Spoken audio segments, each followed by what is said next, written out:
Hello అండి. ఇంట్లో pizza ఎలా ప్రిపేర్ చేసుకోవాలో చూద్దాం. ఒక్కసారి ట్రై చేస్తే మళ్ళీ మళ్ళీ చేస్తారండి. ఒక కప్పు మైదా పిండి, 1 teaspoon oil, 1 teaspoon నెయ్యి వేసుకొని మంచిగా మిక్స్ చేసుకోవాలి. చేత్తో పట్టకుండా ఇలా ముద్దగా అయితే పిండి మంచిగా కలిసినట్టు అండి. ఈస్ట్ వేసుకొని, వాటర్ వేసుకొని చపాతీ పిండి కన్నా సాఫ్ట్‌గా చేసుకున్నాక వీడియోలో చూపిస్తున్నట్టు చేతి మణికట్టుతో 10-20 మినిట్స్ చేసుకోవాలి.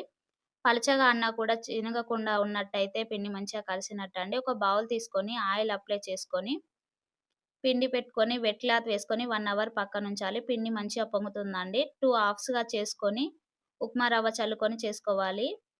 చపాతీ కన్నా మందంగా చేసుకొని ఒక ప్లేట్‌పై పెట్టి సైడ్స్ ఇలా ఫోల్డ్ చేసుకోవాలి వాటర్ అద్దుకుంటూ. ఫోర్క్ తీసుకొని హోల్స్ చేసుకొని 1 teaspoon tomato ketchup, 1 teaspoon schezwan chutney వేసుకొని చీజు, మోర్జెల్లా చీజ్, వెజిటబుల్స్ ఇలా పెట్టుకొని మళ్ళీ మోర్జెల్లా చీజ్ స్లైస్ పెట్టుకొని సైడ్స్‌కి ఆయిల్ అప్లై చేసుకొని, స్టవ్ పై ఒక బౌల్ పెట్టుకొని 5 మినిట్స్ హీట్ చేసుకున్న తర్వాత ఈ ప్లేట్ పెట్టి 20 మినిట్స్ లో ఫ్లేమ్ పై కుక్ చేసుకోవాలి బరువు పెట్టుకొని.